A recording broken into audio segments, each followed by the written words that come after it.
Hello, my name is Jackson, I love D&D, and today I want to analyze and answer the question, can you play Dungeons & Dragons in the world of One Piece? One Piece is one of my all-time favorite pieces of fiction. It is such a lovely world to be in, always brings a smile to my face, except for when it makes you cry about a boat, and that's great. That's the kind of emotion that you should want at your D&D table, right? Make your players cry. There you go. Before we get big into the breakdown, I want to talk about how, yes, you can play D&D in One Piece. In fact, there's a bunch of cool dudes that are already playing D&D in One Piece. You should absolutely check out the One Piece D&D podcast by a bunch of cool YouTubers, including one of my favorites, Tekking101, who is one of the most enthusiastic One Piece fans we have on YouTube. Really good content. If you are interested in running a game in the One Piece setting after this video, I would encourage you to check out these guys' podcast, hear what they do, hear how they play around with the rules of gaining a devil fruit, and just having a blast within the setting. It's good content. So how I do these videos is I am going to break down the stats of playing in this setting with 10 different criteria, each for 10 points out of a total of 100. Those are going to be concept, exploration, equipment, magic, backgrounds, lineages, classes, content, monsters, and flavor. Because you need flavor to make your D&D games shine. So let's do the stats, y'all. Concept. 9 out of 10. Picture this. A golden age of piracy has dawned with 1,000 eager crews chasing the legendary treasure of the Pirate King hidden in one piece on the Grand Line. Bam. Perfect pitch for your party to instantly be like, yeah, okay, let me make my crazy magical pirate. Let's go. Colorful characters and island hopping in a wacky world with endless possibilities. It's a wonderful setting. It really is. The only caveat comes into play if your group doesn't want to be on a boat. If they have just played in a nautical campaign, maybe you are bored of Ghosts of Saltmarsh, this is not going to be a place where that table wants to jump into, right? That is why this is a 9 out of 10 and not a 10 out of 10, is because I know a lot of tables who have already played in some kind of nautical adventure. Moving right along to exploration. This is another 9 out of 10. There are a plethora of islands just within the pages of One Piece to fit several adventures, probably more than we can play. The world is open to endless expansion, so any item that you create or that your players create, because working together with your players to make the world is a great idea that saves you work. Do recommend. Any island that you make is going to feel like a part of the setting.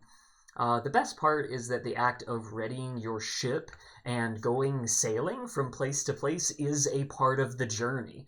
The only drawback here is that exploration is so grand that it might be daunting, just like getting into One Piece is. And if you are thinking about getting into One Piece and you're looking at 1,000 or more episodes of the anime and 1,000 and more chapters of the manga, yeah, I understand. It can be a lot to take on. I can tell you that it is worth it.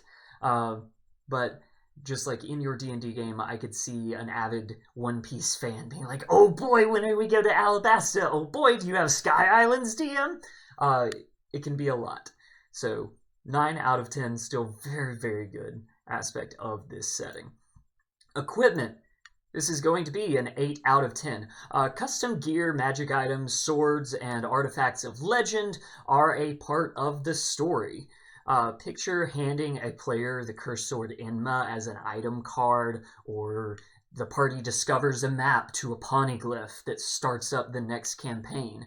Or just a good old-fashioned search for treasure as a random encounter. It all fits, it all works. Plus, there's lots of very unique things to the setting. For example, throw away your sending stones because your party is now going to get Din Din Mushi, that's right, snail phones.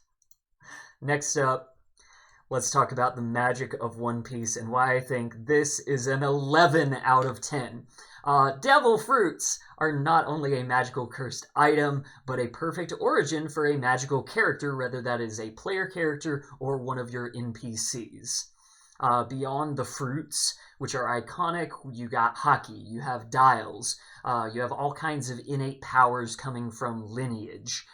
It is not uncommon in the One Piece story where a new character pops up, they do something crazy, and everybody's like, how did you do that? Oh, well, you see, it is because there's always some kind of explanation for magic in the One Piece world. Moving beyond the characters and into the setting itself, islands are magical, weather is magical, fish are magical, there are gods, which is a big thing for a lot of D&D tables, and boats have souls. How much more magical can you get than the world of One Piece?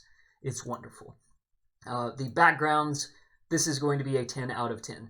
One Piece is famous for tragic backstories that fit right in with the Critical Role era of D&D that we're in right now. The Straw Hat crew itself features an urchin, a soldier, sailor, charlatan, noble, hermit, sage, guild artisan, and entertainer. So a diversity of backgrounds is already encouraged, and it works with the material even just out of the player handbook. Even better, every NPC that the Straw Hats meet has a recognizable background or role, which matters to the setting and the story. Backgrounds does a wonderful job. It's going to fit right in. The lineages of One Piece. I am going to give this one an 8 out of 10. There is no shortage of races in One Piece. You may have something crazy like the Long Arm tribe, while your favorite D&D race, like say an elf, might not exist in the story. But it seems like something that Eiichiro Oda would write. Like, if you told me that after Wano we're going to a place with elves, I'd be like, yeah, okay, sounds about right. Even humans within the One Piece story are so diverse that it wouldn't be a stretch to dub Frankie Warforged, or Ace a Fire Genasi. The lineages aren't always a perfect fit, rules as written, which is why this is an 8 and not a 10, but it still works very, very well, I think. Getting into the classes, this is going to be a 6 out of 10. Allow me to explain. So, Artificer, Barbarian, Bard, there are bards in One Piece. Fighters, monks, paladins, rangers, and rogues are all very well represented. When we get into the high magic stuff gets interesting. While devil fruits are amazing magic and make for a good origin for magic classes, once you get into the details and the rules of how those powers work, it gets tricky. For example, you might say a Zoan user like Chopper should be a druid, right? Because the wild shape feature functions as transforming into different animals. The problem is a D&D druid can transform into all kinds of different animals, and Chopper can turn into 20 different kinds of reindeer. Certain classes and abilities may require some homebrew tweaks or special flavor twists. In short, the rules of D&D spells and features do clash more than a little bit with One Piece fruits and abilities. That's going to be a little more work for you and your table. So, 6 out of 10. The content of One Piece. This is going to be a 9 out of 10. One Piece is not exactly an R-rated series. There are tons of fights, but very little death or gore.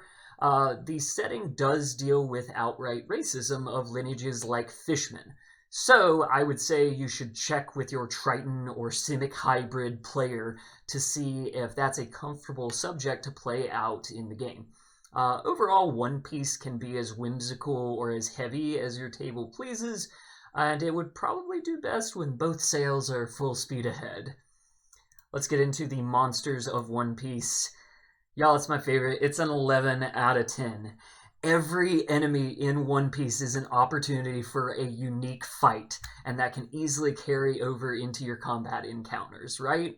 Captains and crews all have their shticks, and then there's beasts, monstrosities, celestials, devils, giants, aberrations, undead, elementals, and even dragons straight out of the pages of the story.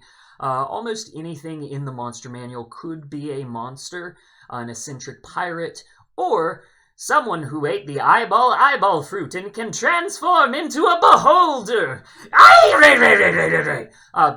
That was my famous trademark One Piece laugh for a beholder. please do steal it. That's what this is all about, right? Thank you. Flavor. I think you know what's coming. It's an 11 out of 10. If you read One Piece already, you knew this was going to be here. One Piece is such a unique and vibrant setting that keeps on giving. If you can endow your game with a fraction of Oda's emotional scenes and thrilling plots, your D&D table will be better for it. I guarantee it. Go make your players cry for their boat, or cry for a small piece of wondrous item paper slowly burning away into ash on the sea breeze. Sorry, fans. So, y'all, the total score for Can You Play D&D in One Piece is going to come out to a very, very high 92. One Piece is too good to not play D&D in. Island hopping campaigns are already popular, so why not add that extra spice that makes dedicated fans smile through more than 1,000 chapters? That's all I got, y'all. I wish we had like a full campaign book of One Piece, but even better, we already have the perfect blueprint that Eiichiro Oda has given us. You don't have to buy a $50 book for this one. Go play, have fun, listen to the One Piece podcast, guys. They're really cool. Thank you so much for watching. Bye-bye.